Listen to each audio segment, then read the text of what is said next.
నాగుల చవితి నాడు ఏమి చేసినా చేయకున్నా నాగుల చవితి మహిమను వింటే చాలు సర్వ రోగాలు, వైవాహిక దాంపత్య దోషాలు, గర్భదోషాలు పోయి ఆరోగ్యవంతులవుతారు. ఈ రోజునే తక్షకుడు, కర్కోటకుడు, వాసుకి, శేషుడు మొదలైన 100 మంది నాగప్రముఖులు జన్మించారు. చవితి అంటే 4వది అనగా ధర్మార్థ కామ మోక్ష పురుషార్థాల్లో 4వది మోక్షం. కావున ఆనాడు నాగులను ఆరాధిస్తే మోక్షం లభిస్తుంది. అంటే జీవితంలో వచ్చిన కష్టాల నుండి విముక్తులవుతారు. కావున నాగుల చవితి నాడు దేవాలయాల్లో, గృహములో లేదా పుట్టల వద్ద నాగదేవతను ఆరాధించాలి. ప్రకృతి మానవుని మనుగడకు జీవనాధారమైనది కనుక దాన్ని దైవస్వరూపంగా భావించి మన పూర్వీకులు చెట్టును, పుట్టను, రాయిని, రప్పను, కొండను, కోన, నదిని, పర్వతాన్ని ఇలా సమస్త ప్రాణకోటిని దైవస్వరూపంగా చూసుకుంటూ పూజిస్తూ వస్తున్నారు. ఇదే మన భారతీయ సంస్కృతిలోని హిందువుల పండగల విశిష్టత. నిశితంగా పరిశీలిస్తే అందులో భాగంగానే నాగుపామును కూడా నాగరాజుగా, నాగదేవతగా పూజిస్తూ వస్తున్నారు. ఈ రోజున ఊరిలో ఉన్న గుళ్ళల్లో ఉన్న పుట్టలలో కానీ లేదా ఊరి బయట ఉన్న పాముల పుట్టలో పాలు పోస్తారు. పుట్టలో పాలు పోయటం అనేది భారతదేశంలో అనాదిగా వస్తున్న ఆచారం. అనేక ప్రాంతాల్లో నాగుల చవితికి అంత సందడిగా కనిపించదు, కానీ గ్రామీణ ప్రాంతాల్లో మాత్రం ఎంతో సందడిగా కనిపిస్తుంది. దేవాలయాల్లో రాతి విగ్రహాలు, జంట పాముల ప్రతిమలు, 2 పాముల మెలికలు వేసుకుని రావి, వేప చెట్ల కింద దర్శనమివ్వటం మనం ఎక్కువగా గమనిస్తుంటాం.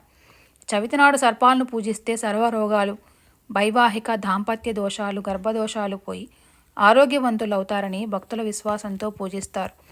ఎందుకంటే కుజదోషం, కాళ్ళసర్పదోషానికి అధిదేవత సుబ్రహ్మణ్య స్వామి కాబట్టి నాగుపాము పుట్టకు పూజ చేస్తే కలత్ర దోషాలు తొలగుతాయని శాస్త్రాలు సూచిస్తున్నాయి. ఒక్కో ప్రాంతంలో ఒక్కోలా, మన దేశంలో ఒక్కో చోట ఒక్కో విధంగా నాగుల చవితిని జరుపుకుంటారు.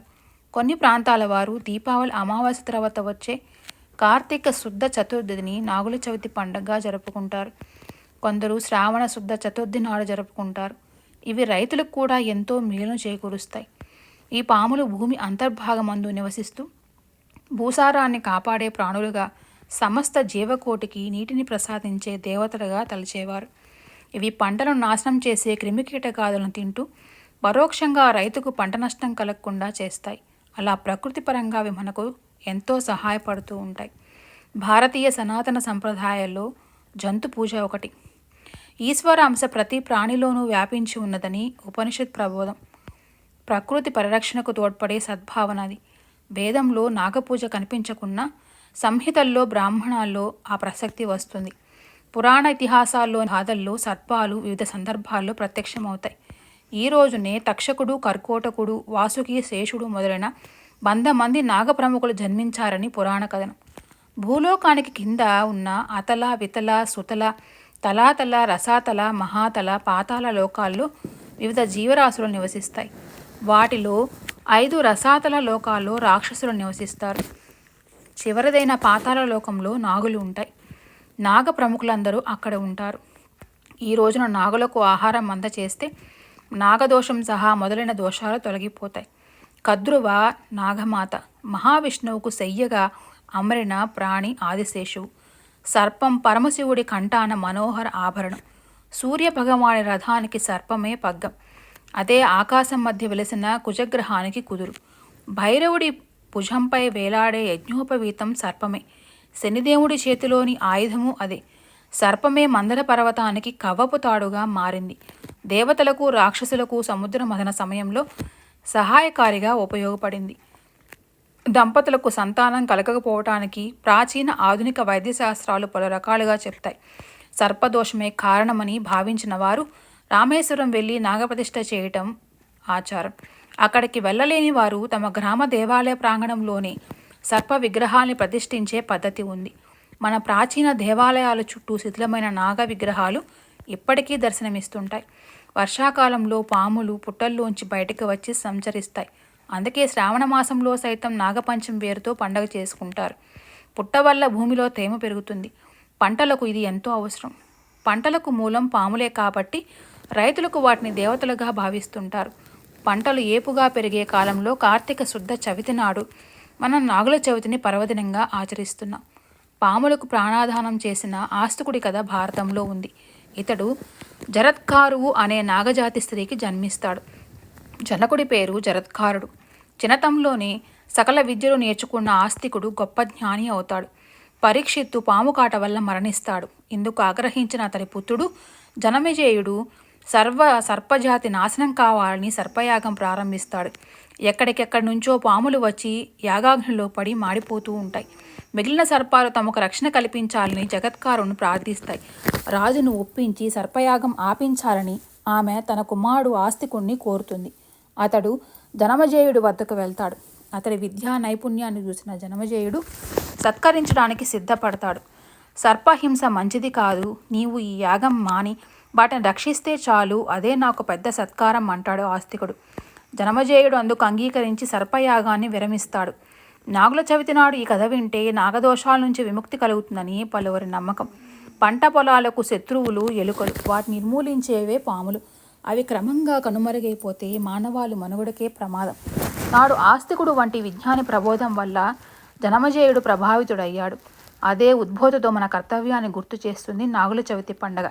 ఈ నాగుల చవితి నాడు నాగేంద్రుడు శివునికి వాసుకిగా, విష్ణువుకు ఆదిశేషుడుగా తోడు ఉంటాడు. కాబట్టి ఈ చవితి రోజు విశ్వాసం గల భక్తులు పూజా నైవేద్యాలు సమర్పిస్తే సర్వరోగాలు పోయి సౌభాగ్యవంతులు అవుతారని భారతీయుల నమ్మకం. మానవ శరీరంలో నాడులతో నిండి ఉన్న వెన్నెముకను వెన్నుపాము అంటారు. అందులో కుండలిని శక్తి మూలాధార చక్రంలో పాము ఆకారం వలె ఉంటుందని యోగశాస్త్రం చెప్తోంది. ఇది మానవ శరీరంలో నిద్రిస్తున్నట్లు నటిస్తూ కామ, క్రోధ, లోభ, మోహ, మద, మాత్సర్యాలనే విషయాల్ని కక్కుతూ మానవునిలో సత్వగుణ సంపత్తిని హరించి వేస్తూ ఉంటుందని, అందుకు నాగుల చవితి రోజున ప్రత్యక్షంగా విషసర్ప పుట్టలను ఆరాధించి పుట్టలో పాలు పోస్తే మానవుల్లో ఉన్న విషసర్పం కూడా శ్వేతత్వం పొంది అందరి హృదయాల్లో నివసించే శ్రీ మహావిష్ణువునకు తెల్లని ఆదిశేషువుగా మారి శేషపాన్పుగా మారాలని కోరికతో చేసేదే ఈ నాగుపాము పుట్టలో పాలు పోయిట గల ఆంతర్యమని కొంతమంది పెద్దల మాటల ద్వారా తెలుస్తోంది. నాగులకు పాలు పోయటంలోని అంతరార్థం. పాలు స్వచ్ఛతకు ప్రతీక. ఈ పాలను వేడి చేసి చల్లపరిచి దాన్ని కొద్దిగా చల్లని చేరిస్తే పెరుగు అవుతుంది. ఆ పెరుగును చిలకగా వచ్చిన చల్లలో నుంచి వచ్చే వెన్నను కాయగా నెయ్యి అవుతుంది. దీనిని మనం యజ్ఞంలో హవిస్సుగా ఉపయోగిస్తాం. అలాగే మన బ్రతుకనే పాలను జ్ఞానమనే వేడితో కాచి వివేకమనే చల్ల కలిపితే సుఖమనే పెరుగు తయారవుతుంది. ఈ పెరుగును ఔదార్యమనే కవ్వంతో చిలుకగా శాంతి అనే చల్ల లభిస్తుంది. ఆ చల్లను సత్యం, శివం, సుందరం అనే 3 వేళ్లతో కాస్త వంచి తీస్తే సమాజ సహకారం అనే వెన్న బయటికి వస్తుంది.